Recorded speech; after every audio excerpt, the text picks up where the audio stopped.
everyone, I'm Evangeline right here at eTrailer. Today we're taking a look at and also show you how to install your Rhino Rack Sports Gutters or Rhino Rack SG roof rack system. And we're seeing it right here on our 2025 Jeep Wrangler Unlimited. If you have a 4-door Wrangler and a hardtop like what we have here, this is going to be a very sleek roof rack system where you can easily attach it to your vehicle and then now carry all kinds of gear, whether it's roof boxes for extra cargo space, all your kayaks, your paddle boards, whatever you may need for your adventures.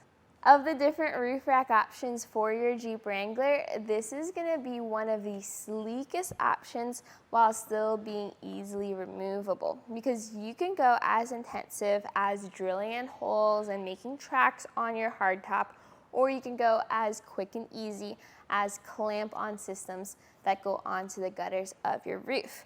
With this being a sleek, flush design, you do get a little less crossbar spread compared to some other options that might overhang past your vehicle. So if you were to measure for that open space where you can either clamp in the channels or clamp around the bar, I have it measuring at around 49.5 inches. And that's still gonna be pretty decent for most applications. Just something to be mindful of if you wanna fully load up your roof rack. From all the different roof racks I've installed, I've noticed that Rhino Rack is very precise about how they make their flush systems like this. You might not notice it, but these bars are different in length, even if just by millimeters. And for that reason, compared to other brands where you can put the roof rack anywhere you want, these are designed for a very specific spot. And these are gonna be 31.5 inches apart. That's gonna be your crossbar spread. So just keep that in mind with whatever accessory you are planning on putting on top of it, especially for roof boxes and ski carriers, other accessories too. There's also the option to get a third crossbar towards the back.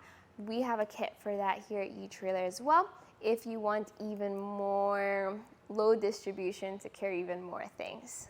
Let's also talk about roof clearances. So there's two measurements there.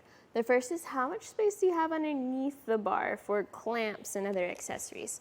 Well, measuring from the top of the roof to the bottom of the bar, I have it at around 1.75 inches of space. That's pretty tight, so you do have to be mindful to get accessories that use straps or smaller, thinner clamps. If you have like a U-bolt and wing nut situation, you might not clear. Another thing is that a measurement for the height this adds to your roof, which is going to be on the short side, specifically around 2.75 inches, maybe closer to 3, depending on where on the ridges you measure. And that means that if you have accessories that dip down a bit, like skis and the bindings are really tall, you may want to look into some accessories we have here at eTrailer that give you some extra height so you're not scraping up your roof. On that note too, you technically have channels here in these crossbars, which you could use channel mounted accessories, but those channels are blocked by the towers. So you are going to have to remove the side towers, remove the Phillips head screw underneath, and then you can run your T-track bolts through. So if you were to ask me for a recommendation of what type of roof rack is best for your 2025 Jeep Wrangler Unlimited, the first thing I'm going to ask is, what are you planning on carrying? Where are you going? And how often are you using your roof rack system? Because if you want a roof rack that looks really good on your Jeep, but you're not using it as often, this is a great choice. It's there when you need it, but you would barely notice it when you don't. If you're planning on using accessories that require to be channel mounted or have really large clamps, that's when I would recommend taking a look at some other Rhino Rack roof racks, specifically the ones with the Vortex bars or the sports bar. Those will have more overhang and those are much easier to clamp too. They're also going to be a little bit longer, so you aren't going to get the same type of sleek look that you will have with the sports gutters or the SG system. So hopefully this video just kind of explained how it looked, what your dimensions or measurements you're going to be working with are, as well as which one might be the best fit for you. If you really like this system and you're curious about how I got this onto the Jeep, stick around. The first thing you need to do to get your roof rack installed is to put together your crossbar and your towers. Now, I already put together ours, so let's just do a quick little run through of everything that was involved. You're gonna have your crossbar, and then you're gonna have the feet. And then the feet will be secured inside by a little screw. So you use this Phillips head screwdriver to secure that. And then at the end, you're gonna have this clip as well as this flat piece. So make sure that is loose so that when you put this onto your roof, it's good to go. There's gonna be a front and a rear bar, and those will be labeled. So once you've figured out which one is which, time to get it onto the roof. I like to orient myself where the Rhino Rack logo is facing forward, and then I'm gonna very carefully place this onto the roof.